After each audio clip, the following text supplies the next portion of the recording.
In this quick review, we're going to begin talking about some very simple ways of organizing and summarizing data.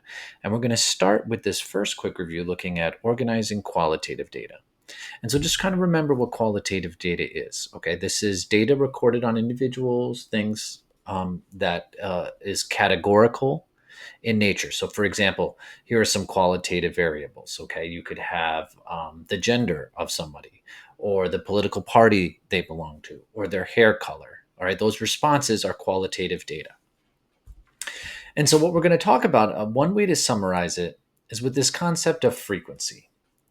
So, to set the stage, we begin with some definitions. All right. The first thing we're going to have is what's called a class. And a class is one of the categories into which data is classified. So think about this as the groups for the data. Okay, it's how the variables are the way we're going to group them. Like, for example, if we were like your political affiliation, right? Some of the classes would be you're either a Democrat or a Republican or an independent or something else. Okay. Next, we have what's called frequency. And so frequency is the number of observations in the data set falling into a particular class. So think of frequency as just counts. Okay, it's just the counts. Well, how many people responded with this value? How many people responded with this value? Finally, we have what's called the relative frequency, and all this is it's the class divided by the total number of observations in the data set. And so, what the relative frequency is going to be is it's just going to be the proportion or percent that each class, would remember that's each group has. So it'd be something like, oh, 50% of the respondents fell into this class, or 30% into this class, and so on. And so for this quick review, we're just going to do an example that follows football, so a little bit of a sports example. And so imagine there was this survey, okay, and it was a survey of students.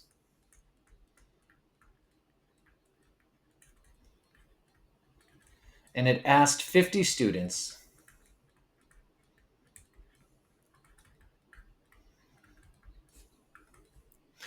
uh, what's your favorite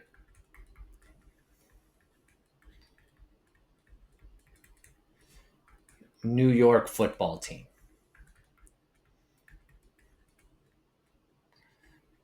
Okay.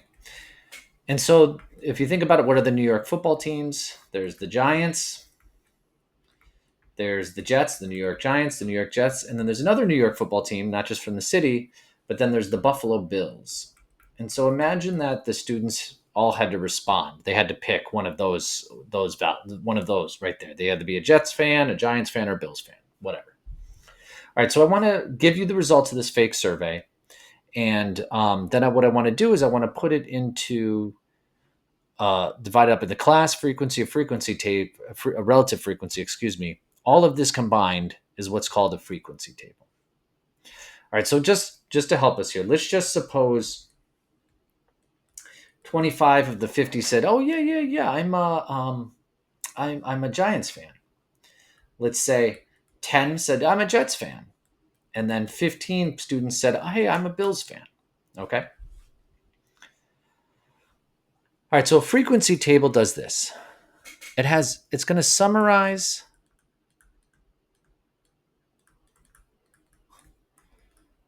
the results of this survey.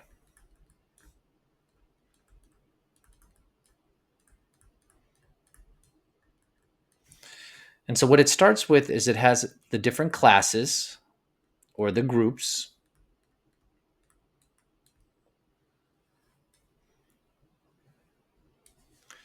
And then it has the frequency. And remember, these are counts. And then the last thing it has is the relative frequency.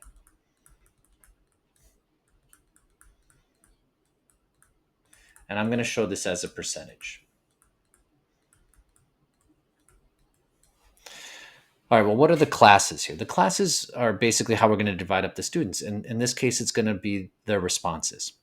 So they were either a Giants fan, they were a Jets fan, or they were a Bills fan. Okay, well, how many people responded and said they were Giants fans? If you look back, it was 25. How many people said they were Jets fans? It was 10. And then how many people said it was Bills fans? Well, that was 15. And look, we can check. If you sum these up, it sums to 50. That's our total, which is what we said looking back. There were 50 students in the survey. All right, so how we're dividing up the class, you're either Giants, Jets, or Bills fans. The frequencies are the counts. Now, the relative frequencies are the percentage. And so, look, it's the class counts or the class divided by the total number of observations in the data set. So the relative frequency for the Giants would be 25 divided by 50, which is 0.5. Changing that to a percentage, 50% of the respondents said, yeah, I'm a Giants fan. 10 out of 50, well, that's 0.2, or 20% said they were Jets fans. And then 15 out of 50 is 0.3, or 30%. And it's important to check to make sure that you got your relative frequency correct here, just to make sure it sums up to 100%, which is 50, and 20 is 70, and 30 is 100%. This right here is called a frequency table.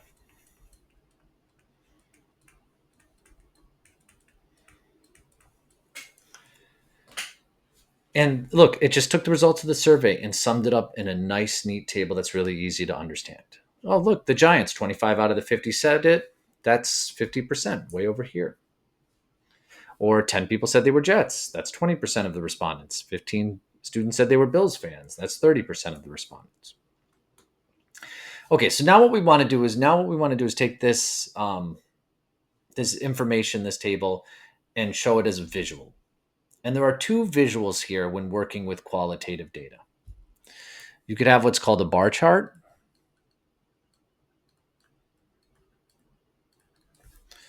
or bar graph. Things, it depends on how it is presented to you. Or you could have a pie chart or pie graph.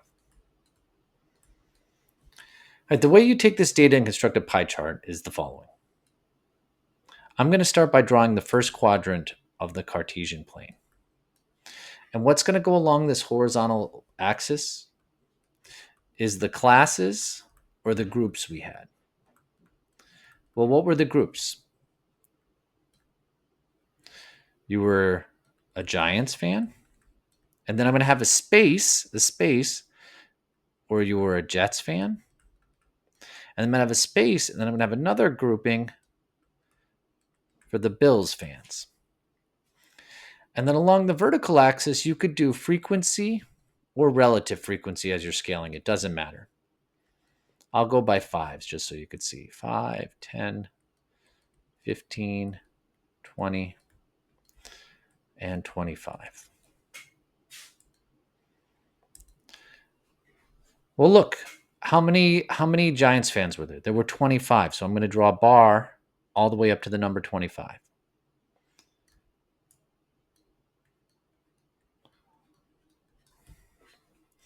Next, we have the Jets fans. Well, how many Jets fans were there?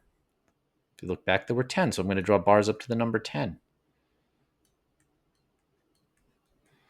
And then finally, how many Bills fans were there? I think there were 15. So I'm going to draw a bar up to the number 15. And look, I took the results of the survey and I put it in a nice, neat visual representation. Finally, the way you could also show this as a pie chart is draw a circle to represent, like the way it sounds silly, but to represent a pie. Forgive me for not being a perfect circle, but you get the idea. And then what you're going to do is you're going to cut that pie into different areas. So 50% of the respondents were Giants fans. So over here are the Giants. So that's going to be half the circle. Next we have, let's do the Jets. Well, what percentage were the Jets? 20. So here's 25 would be this right here. So it's a little bit less than that.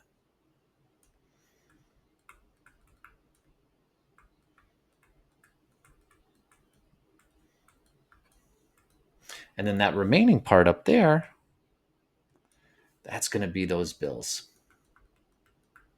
at 30%. Okay, so I hope in this quick review showed you how to take a set of qualitative data, put it into a frequency table, and then from that frequency table, have some visuals, either a bar chart or a pie chart.